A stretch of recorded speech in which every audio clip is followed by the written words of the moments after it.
Thank you, Moises, out at the SELPA office for helping, assisting, and coordinating this opportunity. Today is day 4. Pre-referral assessment IEP processes has been our topic over this series with you. And today we'll be closing up our session regarding assessments and its application. Again, our grant work, a huge thank you to CDE and CCEE, Improving Outcomes for English Learners with Disabilities, is our project. And you've met myself, Lupita, and Vanessa before. Please tweet or follow us. If anything catches your eye today, be sure to pay it forward, tweet it out to a friend, and share. As you know, we work in the SELPA system of statewide support to respective SELPAs, their COEs and LEAs. So again, thank you for partnering with us. We know it has been a challenging year. And again, we want to say, may your days be filled with kindness, patience, and self-care. Absolutely, as we continue to care for ourselves and care for others as we transition back potentially to the classroom and to provide services face-to-face. But nevertheless, our responsibilities have continued as we serve our population of students who are English learners with disabilities. As always, our framing resource and foundational document is the California Practitioner's Guide for Educating English Learners with Disabilities. Our focus is section 2 in this series. Pre-referral, referral, and assessment is where we'll be having our discussion today. We have a quick 1 hour together. So let's get started. Our focus will be chapter 4, Assessment of English Learners for Identification as a Student with a Disability. The Padlet has all of the resources from each of the past days, so you'll be culling upon a bit of the knowledge that you received in prior trainings, as well as all the resources. And then we have an individual Padlet specifically dedicated regarding assessments and English learners with disabilities. So during our last session, and always so important to remember that all children are unique and all children are general education students first.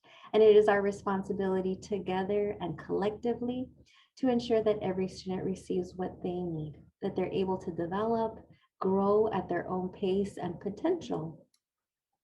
So as we consider the needs of students, we know the tiers of intervention that occur prior, way before special education referral. And I know many of you are often thinking about those referrals that come to your desk. So if you're participating today as a school psychologist, a speech therapist, maybe an administrator, a program specialist, an EL specialist, as you think of the students whom are being referred for special education, always reflective and question, have they received supplemental supports, intensified supports prior to that referral to special education to ensure that, again, they've had the full opportunity to be educated alongside their non-disabled peers prior to special education. As we think of the wheel of referral, one of the things that we've reviewed before is, again, anyone can refer. And our responsibility is to ensure timely assessments, no matter the situation or condition, but ensure that students are adequately identified and assessed in a timely process. The pre-referral process is so important. And the last prong of this pre-referral stop is, again, reflectiveness, considering progress monitoring and data collection. And specifically, as you worked before with my colleagues in thinking about and making those connections between integrated and designated ELD, that comprehensive ELD is being provided to the student, and understanding what that looks like for each respective student, as every student has their own story, has their own level of need, as English learners have varied needs, again, along their status of English language proficiency. And for students who are already eligible, what does that look like in the IEP? But when we think about pre-referral strategies, we take into consideration, is this a language difference versus a disability? So I'd be remiss to share one more time the fact that language versus disability is so important so that we have a better understanding of what the intensified needs are as a result to the language difference, which is not a disability. And if there is a disability, how we focus on that unique disability category amongst the 13 disability categories, should that child in fact have a disability.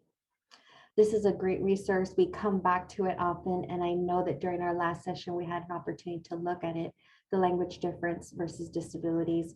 Again, if this is a resource you haven't yet taken back to your team, share it with a friend.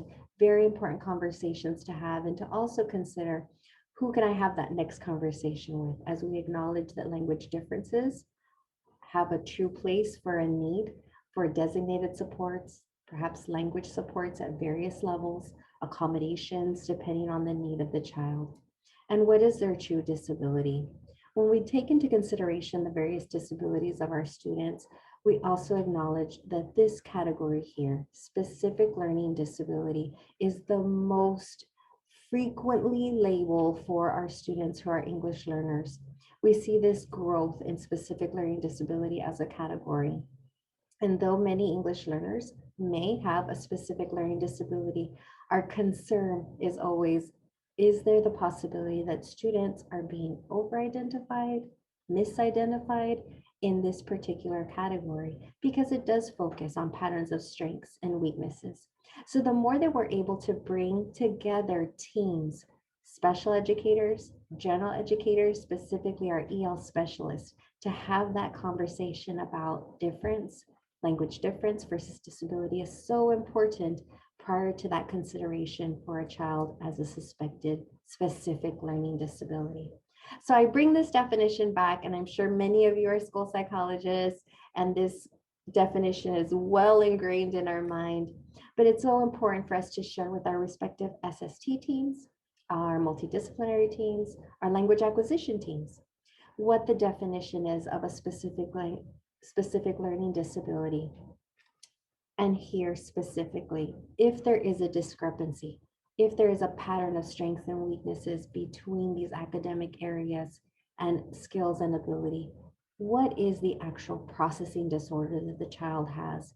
And if we can't find one, that we acknowledge potentially there's other supports that are needed, because this is where it's so important to always bring the team back to that a specific learning disability is not primarily due to a limited English proficiency is not the reason, not the reason. And we come back to this, not specifically. So though our students who are limited English proficiency require supports and services, special education is something very different than that. Above, past that 3 tiers of intervention, we would assume and anticipate that all students prior to referral have had comprehensive ELD targeting their needs as an English learner as they develop and increase in their skill.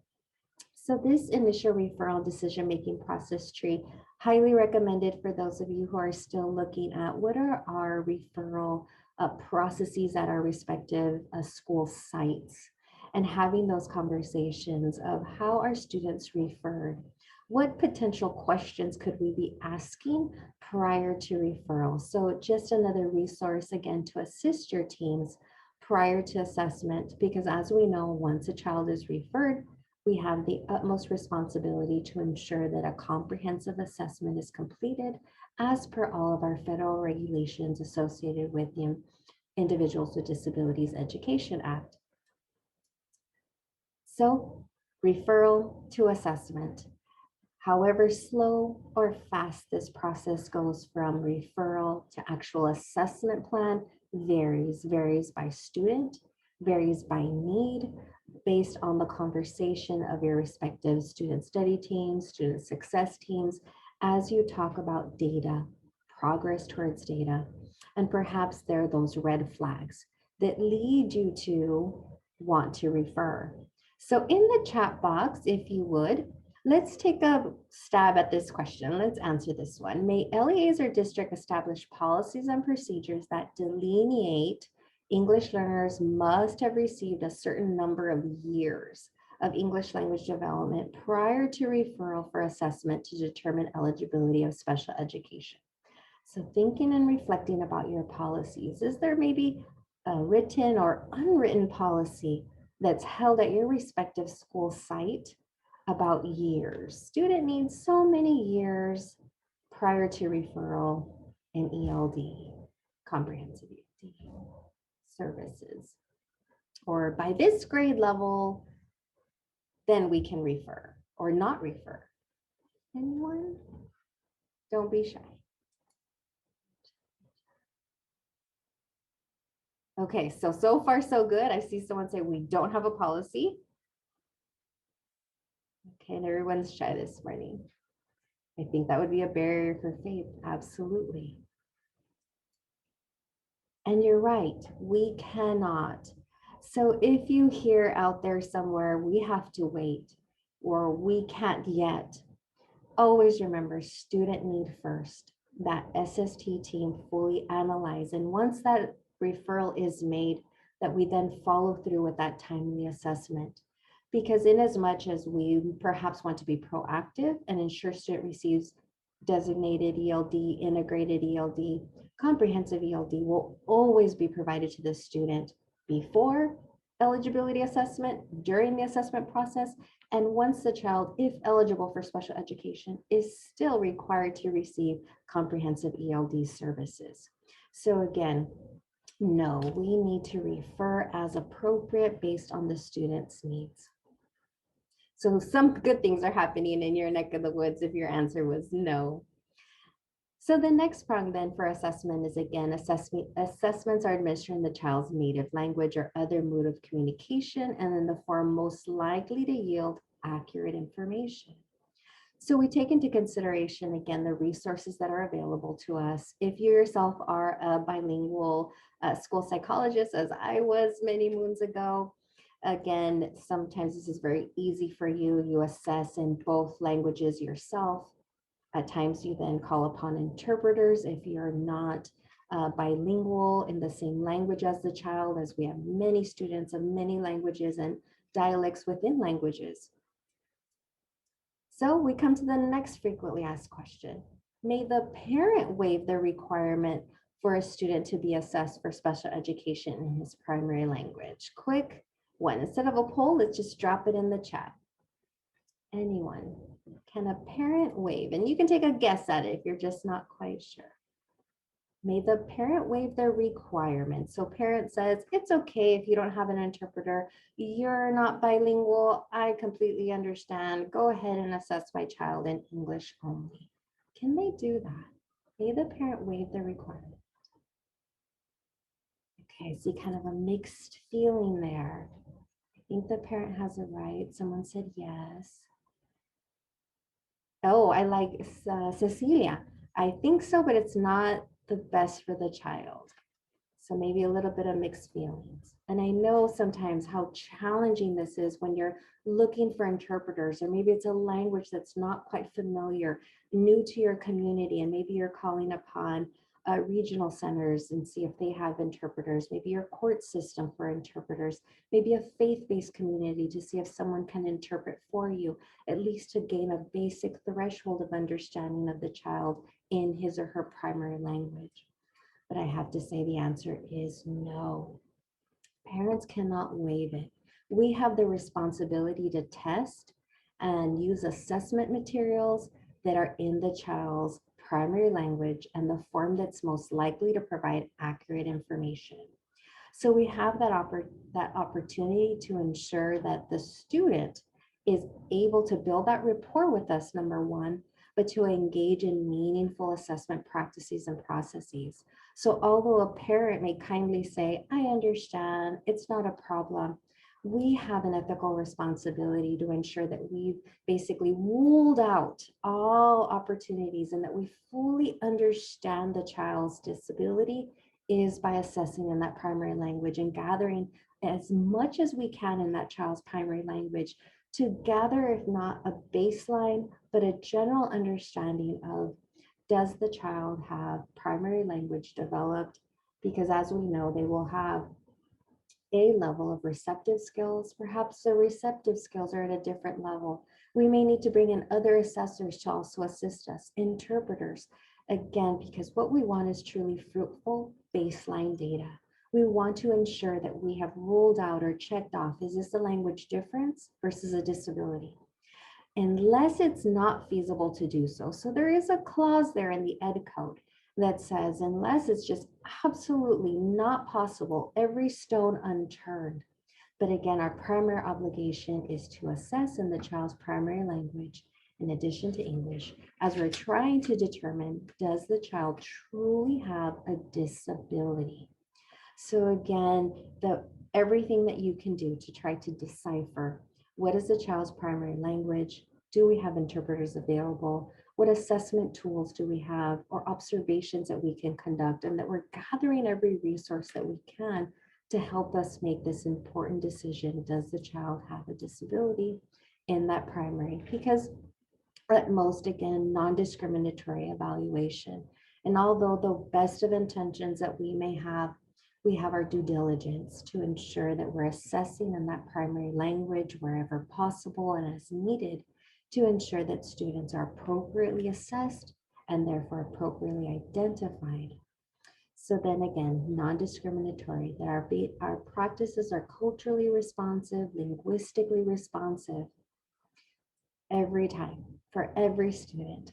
So this questionnaire may be a starting point, and I believe I shared this resource with you before as a starting point to that conversation to truly try to understand the child. And I saw in the chat box, and I think that's a very good comment about sometimes parents will not disclose or not indicate the primary language or that there is another language in the home because they feel that, again, we've been truly bilingual in the home. We want more information about that primary language because, again, languages do differ. And again, we want to be responsive to the student.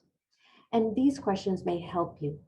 I love it for gaining rapport with student, but it really provides you information as you start to determine what assessments am I going to use? Do I really need to contact an interpreter at this point in time because it's beyond my skills in that language? Perhaps I need more support. So I see a question there. Would best practice be contacting an interpreter or looking for a bilingual evaluator and tools in the student's primary language? Absolutely. Thank you for your question, Mr. Graham. So as we walk into assessment, always keeping that in the back of our mind. If we are not a bilingual assessor, bilingual in that child's or fluent in that child's primary language, absolutely knowing our resources. Who are our interpreters? Does our district have a system where we contract? If you're not sure, contact your administrator. Do you have a list of utilized interpreters? Or do you have other ways? So other prongs of finding interpreters within your respective communities. Perhaps it's a family member, a faith-based community, a court interpreter.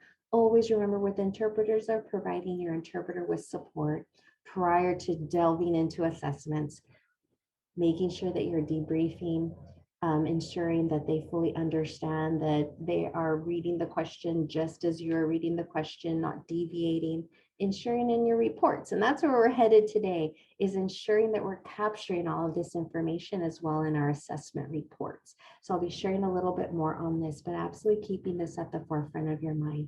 Who are our bilingual assessors? Do we have bilingual assessment tools readily available to us? So again, this might be a resource to help you determine what assessment tools you need. When you also identify in the student's CUME folder, utilizing that information to your advantage of what is the student's English language proficiency level? That provides a wealth of information as well as, again, you look at assessment tools, deciding the right assessment tools so that we ensure, again, language difference versus disability. And why I press upon so much the assurance that we are assessing in the child's primary language, that we're using the right tools for the right student, and ensuring, again, comprehensive, valid, and appropriate, reliable assessments for our students. So coming back to the LPAC level will provide us information as well of what the English proficiency level looks like for that child. Appendix 4 in the California Practitioner's Guide, although not an exhaustive list, does have various bilingual assessment tools there for our school psychologists, speech therapists, across the board. I absolutely recommend that you look at that resource. And although we've had some hiccups potentially during COVID-19, always remembering that our responsibilities continue to be the same as we assess. CASP has put out some wonderful resources regarding assessments during the pandemic. Just wanted to share that with you.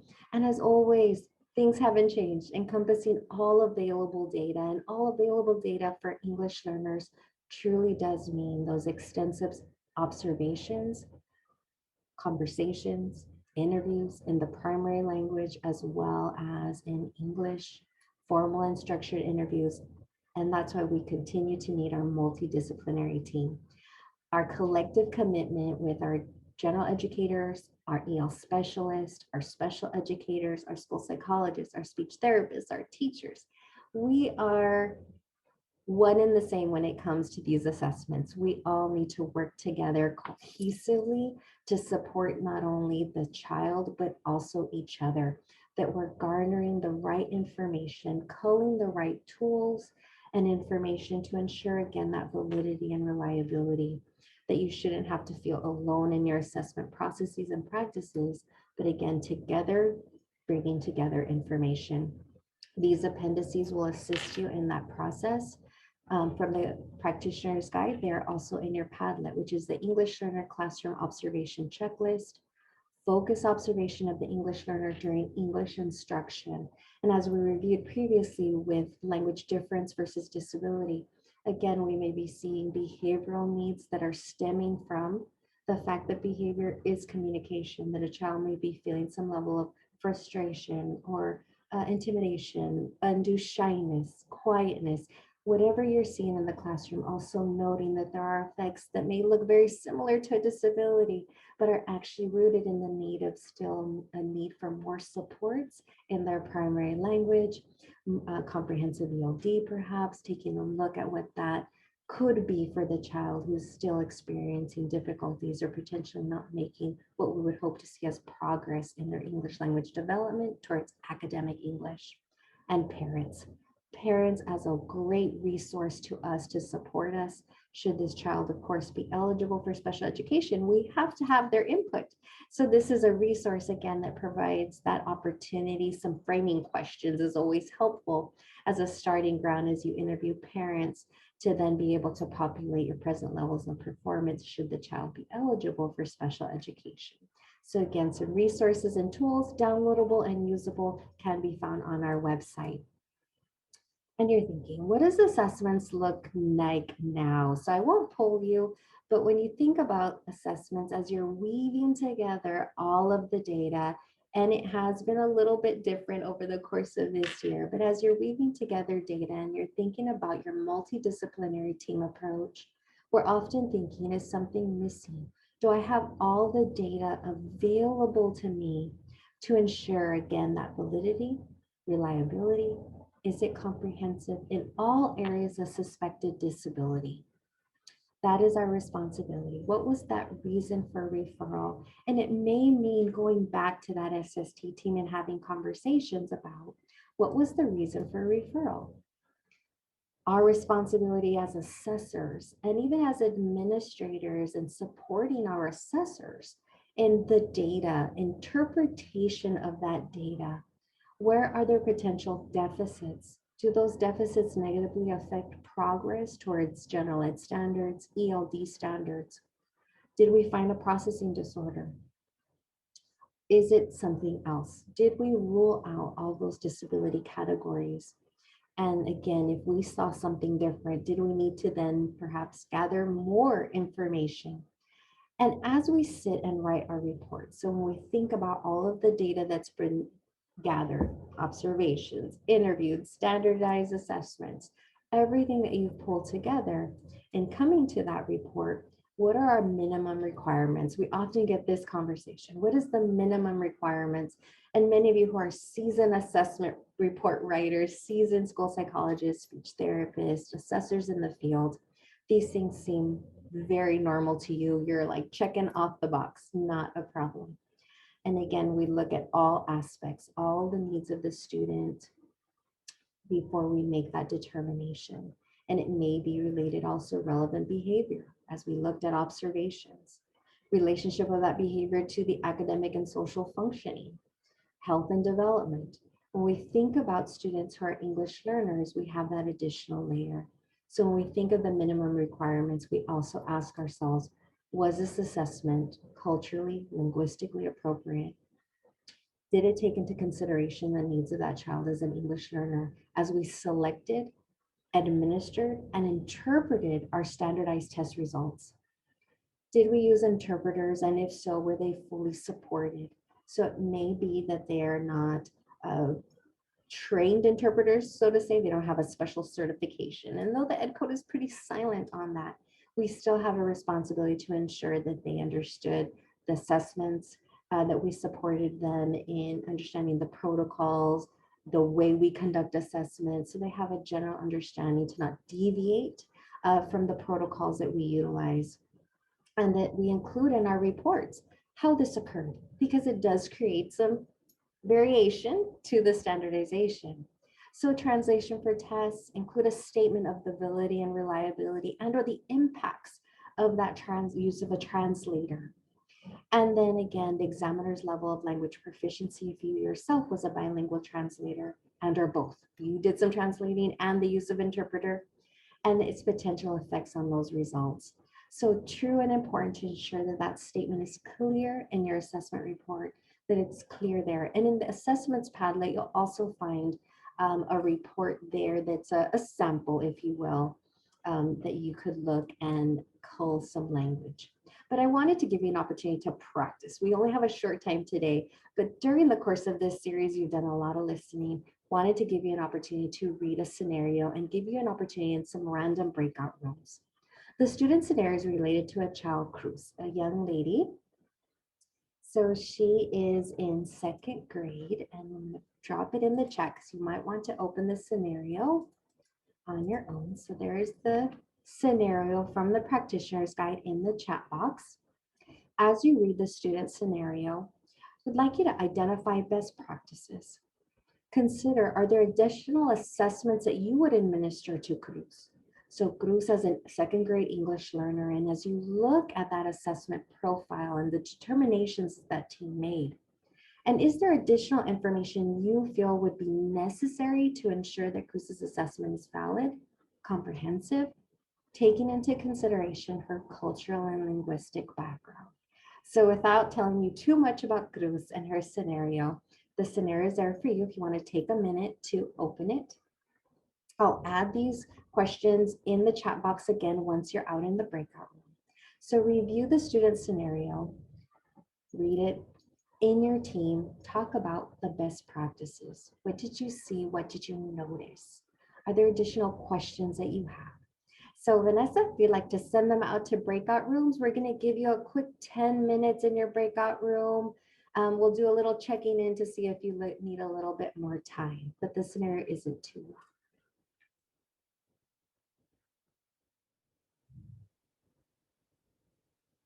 Hi, welcome back from your breakout rooms. I think everyone's back. I think so. All right, welcome back. Go ahead and share my screen with you. So you had an opportunity to review the student scenario for Cruz, a young lady, second grader, English learner. And as you went through her scenario, I'm curious if you don't mind putting in the chat any reflections you might have had. Oh, I like it. Alicia already telling me the PBAT would be a good one to see where she should be based in her EL development. Absolutely. So I think as you look at it from your assessor lens, you may say, and I've heard things from maybe a C top. I love this. Wonder how well she reads in Spanish. Perfect. What stood out to me? Okay. So as she takes the LPAC now, perhaps we want to go back. Good thing to also look at is when we look at that LPAC report score in English language proficiency and development, we might want to go a step further. We might want to talk to our ELD teacher and find out, based on our school's adopted ELD, comprehensive ELD curriculum and school or district-based benchmark data, what does that tell us about Cruz's development in English language proficiency? So based on that adopted curriculum. So we may want to gather data from other sources that potentially we hadn't considered before when we consider the needs of English learners. So thinking about adopted ELD curriculums, progress towards ELD standards, in addition to what we typically pull, which is progress towards academics and just in general, but we want to dig that frame deeper to ELD status and EL needs. So really good questions about students. And we have students who often, whether foreign born or US born, who maybe have not attended schools outside of the US. But that's why it's so important that we engage in primary language interviews, observations, and assessments to help us gather information of, does this child have a basis? Because we know that receptively they've been gathering information, but we're not too sure about what they have expressively. They've never been taught potentially to read in that primary language. But nevertheless, to rule it out, we still want to conduct some level of assessment, observations to ensure that that is true, that that is a true statement that the child has not developed reading skills in that primary language. That helps us to also build that baseline as to, well, if that's not a factor impeding progress towards learning, where's the child's baseline in the secondary language, in English, right? So as we compare that information, again, that's why the more we know about primary language support, it helps us rule out and identify, is it a language difference or a disability?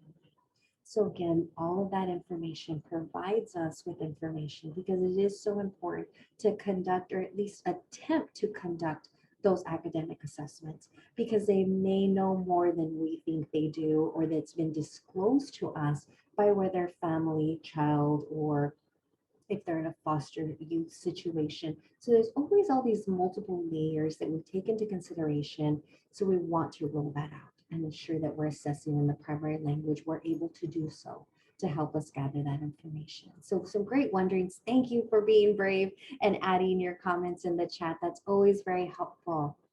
And then I do have this preview, which is a self-assessment. So due to our limited time together, I'm going to copy the link and put it in the chat box. I'd like you to open it up and take a look at best practices for culturally and linguistically comprehensive assessment reports of English learners. And I've set this resource up almost like a quiz, if you will. So no need to self-disclose, but this particular tool is available for you. And these are the prongs that should a CDE reviewer, should an evaluator come to your district. So great tool for administrators, for assessors yourself, because you can look and reference perhaps an old assessment, or maybe perhaps you're currently conducting an assessment of an English learner and you'd like to see, does my assessment report, my assessment practices include all of the prongs? You're probably thinking, you read Cruz's example, lots of information. So I didn't tell you up front how comprehensive it was, but it was relatively very meaty, comprehensive, and ensuring observations, interviews, primary language assessments, assessments in English, fully comprehensive, considering linguistically and culturally relevant practices. So as you consider your own assessments or assessments that have occurred in your district, if you're an administrator, or your school site specifically, this might be a resource to help you as you identify, how can we refine our practices if needed?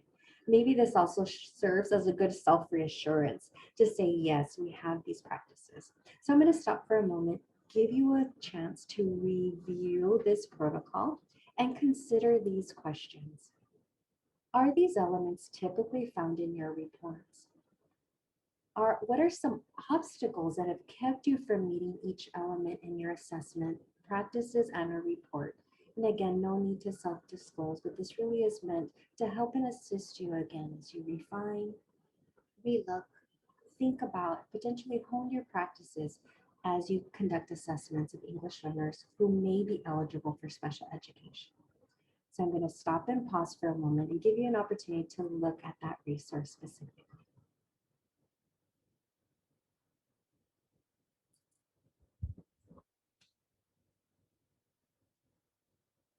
Feel free to drop any questions in the chat.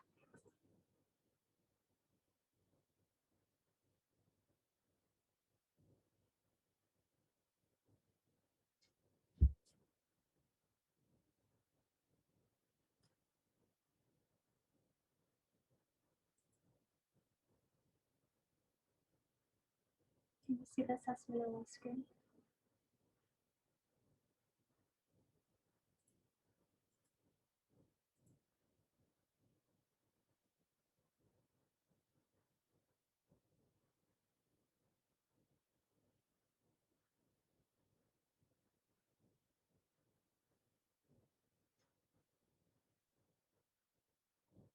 So as you look at this tool and you take an opportunity, and again, this is a resource for you to keep. I would highly recommend that you copy it, save the link.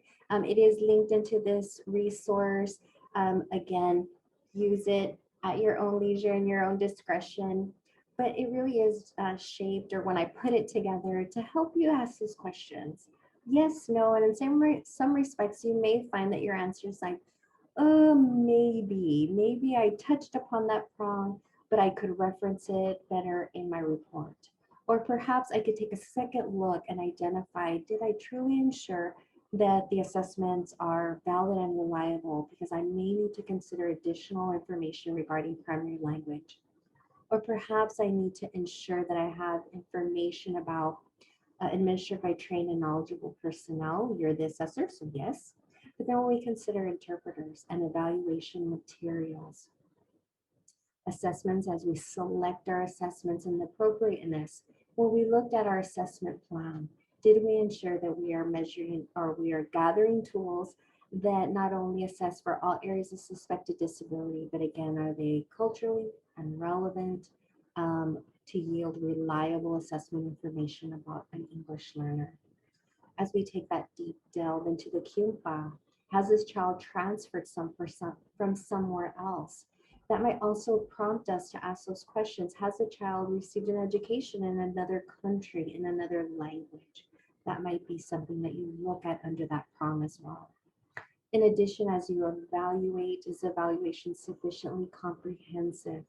So as we're making those determinations, comprehensive, again, it's the deeper that we dig into the data, that it's comprehensive, not just from a surface level, but we look at what are all of the elements that develop, that are utilized into building that comprehensive assessment. So as we take into consideration all of the information that we've gathered through the course of this series with you, we want to ensure, again, validity, reliability, prior to identification of a student as a student with a disability. And the assessment tools, as I mentioned, again, that are culturally and relevantly appropriate. So again, a quick assisting tool, I hope, that will help you as you look at your reports, potentially as you now use a different lens. So you may be considering at this point in time, are these elements in your report? And hopefully it's a form of reassurance. Many of you are saying, yes, I feel comfortable. My reports hit these prongs every time. They are culturally and linguistically comprehensive, valid, and appropriate. And if not, what are some obstacles? Because support is key. Communication is key. And you may have found that, well, I would have liked to have utilized an interpreter who was fluent and fully able to translate an assessment, and to then identify, is there an administrator that can help me?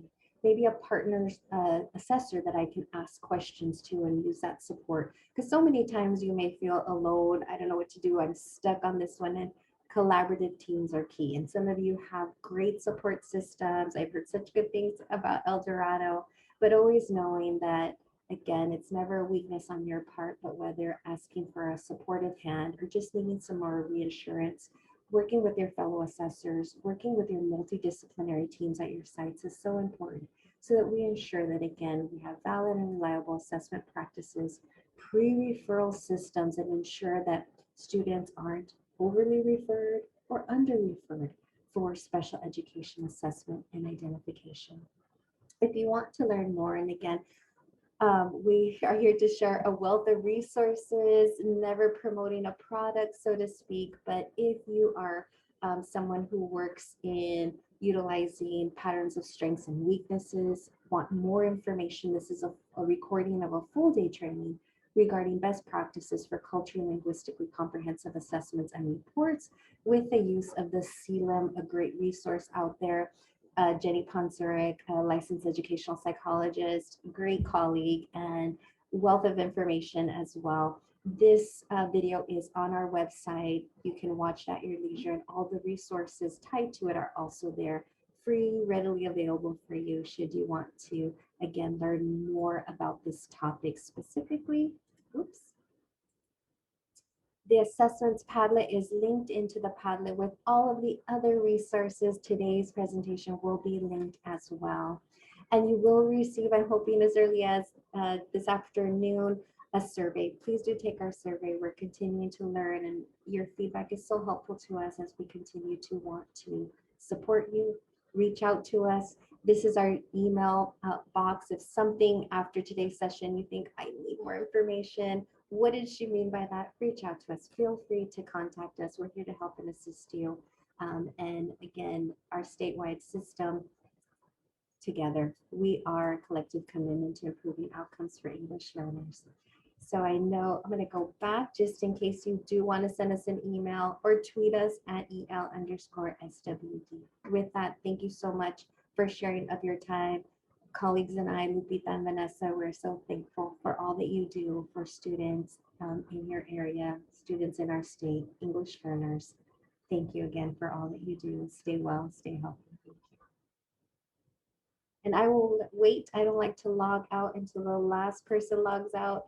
If you have a question, feel free to ask it. I'm going to stop share at this point because if your computer looks like that with lots of stickies, feel free to hang back and ask any questions. And I will stop recording, so thank you. Feel free.